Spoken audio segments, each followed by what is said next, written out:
In February 1959, 9 hikers set out into the northern Ural Mountains. These were engineering students and athletes from the Ural Polytechnic Institute, operating at the height of their physical conditioning. They were not tourists.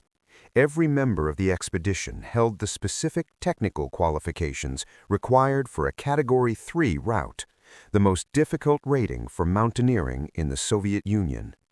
The plan was to reach the summit of Otorten Mountain and return to the settlement of Vizhai.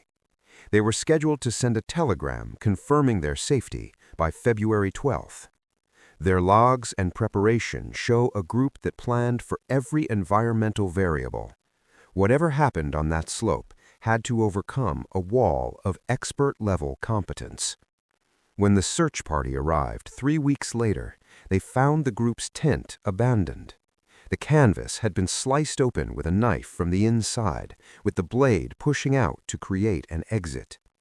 Despite temperatures of -30 degrees Celsius, the hikers had abandoned their essential survival equipment. Their heavy coats, leather boots, and food supplies were all found inside the tent. Outside, a single line of 9 sets of footprints led away from the campsite and down toward the tree line nearly a mile away. The prints were not those of people running in terror. Forensic teams noted the stride was measured and rhythmic. The group walked into the dark, some in socks and others barefoot, toward the valley below. On a mountain that kills in minutes, these hikers chose to leave their only source of shelter and heat. They treated the freezing darkness as the safer option. The bodies were scattered across the slope. Those found near the tree line had died of hypothermia, an outcome consistent with the weather. But 4 others were located deep in a ravine, showing severe physical trauma. The medical examiner reported injuries comparable to a high-speed vehicle collision. These massive internal injuries existed without any corresponding damage to the surface of the body. There were no bruises, no skin tears, and no soft tissue trauma. One victim was missing her tongue and eyes. Furthermore, investigators used Geiger counters on the clothing of the ravine group and detected trace levels of radioactive contamination. The evidence requires a mechanism of physics capable of delivering immense kinetic force while leaving the skin intact. In 2021, a study in the journal Communications, Earth and Environment proposed that the mystery could be explained by a specific type of snow event, a delayed slab avalanche. The theory suggests that by digging into the slope to kix their tent, the hikers weakened the snowpack. Hours later, a dense, rigid block of snow shifted and dropped onto the tent, causing the internal crushing injuries.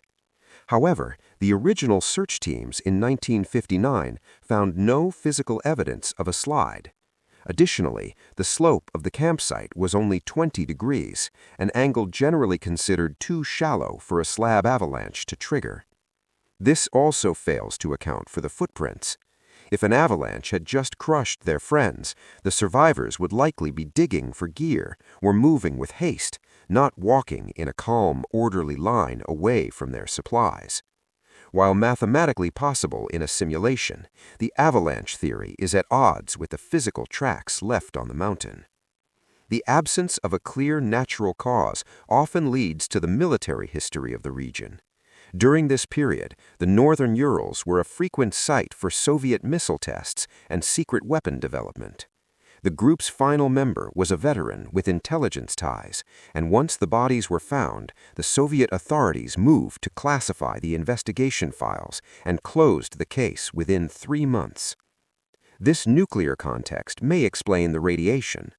Alexander Kolyatov was a physics student who likely worked in high-voltage laboratories like this one, meaning the contamination on his clothes may have been industrial residue from his studies.